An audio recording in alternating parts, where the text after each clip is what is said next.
വെള്ളത്തിനായി road കുഴിച്ചു. വെള്ളവുമില്ല, റോഡിലൂടെ സഞ്ചരിക്കാനും കഴിയില്ല. എല്ലാത്തരം AC-കൾക്കും വിലക്കുറവിന്റെ മഹാത്ഭുതം തീർത്ത് power plus home appliances, Kavilkadavu, Kodungallur.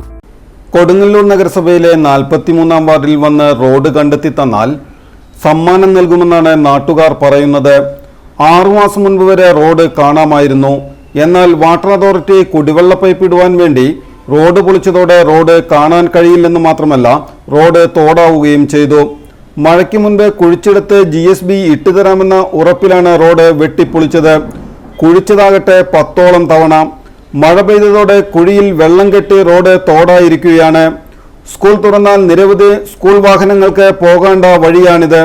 എന്നിട്ടും വാട്ടർ അതോറിറ്റി ഇപ്പോഴും ഉറക്കത്തിലാണെന്ന് വാർഡ് കൗൺസിലർ ധന്യ ഷൈൻ ആരോപിച്ചു.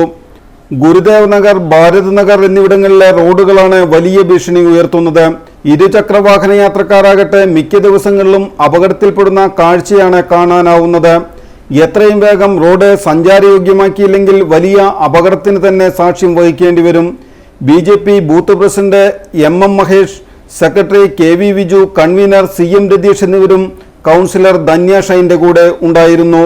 വാട്ടർ അതോറിറ്റിയുമായി നമ്മൾ ബന്ധപ്പെടുമ്പോൾ അവർ നമുക്ക് അടുത്ത മഴയ്ക്ക് മുന്നേ നമ്മൾക്ക് GSB ഇട്ട് തരാമെന്നും, അപ്പോൾ മഴ വരുന്നതിന് മുന്നേ നമുക്ക് അങ്ങനെയാണ് അവർ വാക്ക് തന്നിരുന്നത്. അതിനുശേഷം അവർ പറഞ്ഞു സ്കൂളൊക്കെ തുറക്കുന്നതിന് മുന്നേ നമുക്ക് എന്തായാലും GSB ഇട്ട് തരാമെന്നും പറയുണ്ടായി. അപ്പോൾ മഴയും വന്നു, സ്കൂൾ തുറക്കാൻ ഇനി ഏകദേശം കുറച്ച് ദിവസങ്ങൾ മാത്രമേ ബാക്കിയുള്ളൂ. ഇതിലൂടെ നിരവധി സ്കൂൾ വണ്ടികളാണ് നമുക്ക് പോകാനുള്ളത്. ഇതൊക്കെ എങ്ങനെ ഇതിൽ പോകുന്നോ, ഈ ആപ്പ് ഉണ്ടാകുന്ന അപകടങ്ങൾ എങ്ങനെയായിരിക്കും എന്നൊന്നും നമുക്ക് പറയാൻ പറ്റാത്തൊരവസ്ഥയാണ് ഇവിടെ നിലനിൽക്കുന്നത്. വണ്ടി താഴുന്ന അവസ്ഥ വരെയാണ് ഇവിടെ ഉള്ളത്. ഒരുപാട് പേര് ഇവിടെ 2 വീലറുകാർ വീണിട്ടുണ്ട്. വലിയൊരു അപകടങ്ങളാണ് ഇവിടെ നടന്നുകൊണ്ടിരിക്കുന്നത്. ഇതിൻ്റെ വാട്ടർ അതോറിറ്റിയുടെ ഈ അനാസ്ഥ എത്രയും പെട്ടെന്ന് തന്നെ നമുക്ക് ഒരു തീരുമാനത്തിലെത്തണം.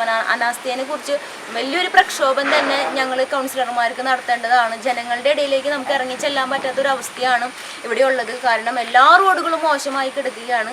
അതുപോലെ ഏറ്റവും കൂടുതൽ പറയാനായിട്ട് ഇവിടെ ഗുരുദേവ നഗർ ഈ റോഡും അതുപോലെ ഭാരത് നഗർ ഉണ്ട്, വളപ്പിൽ ലൈനിൽ റോഡുണ്ട്. അവിടെയൊക്കെ ഇതേപോലെ തന്നെയാണ്. കുഴിയിൽ ഒരുപാട് സൈക്കിളുകാർ വെള്ളം നിറഞ്ഞു നിൽക്കുമ്പോൾ കുഴിയുടെ ആഴമൊന്നും നമുക്ക് മനസ്സിലാവാത്ത അവസ്ഥയാണ്. അപ്പോൾ അവിടെയും സൈക്കിളും 2 വീലറും ഒക്കെ വീണിട്ട് അപകടങ്ങൾ പറ്റിക്കൊണ്ടിരിക്കുകയാണ്. കഴിഞ്ഞ വർഷവും ഭാരത് നഗറിൽ ഇതുപോലെ ഒരുപാട് പേര് വീഴുകയുണ്ടായി. അപ്പോഴും നമ്മൾ അവരോട് പറയുമ്പോൾ നമ്മൾ ടാർ ചെയ്ത് തരണമെന്ന് പറയുന്നില്ല. കാരണം ടാറിങ് നടക്കില്ല എന്നുള്ളത് നമുക്ക് മനസ്സിലായിട്ടുണ്ട്. പക്ഷേ ആ കുഴിയിൽ GSB ഇട്ട് തരാനായിട്ടുള്ള ഒരു കരുണ വാട്ടർ അതോറിറ്റി കാണിക്കണം എന്നാണ് ഈ അവസരത്തിൽ എനിക്ക് പറയാനുള്ളത്.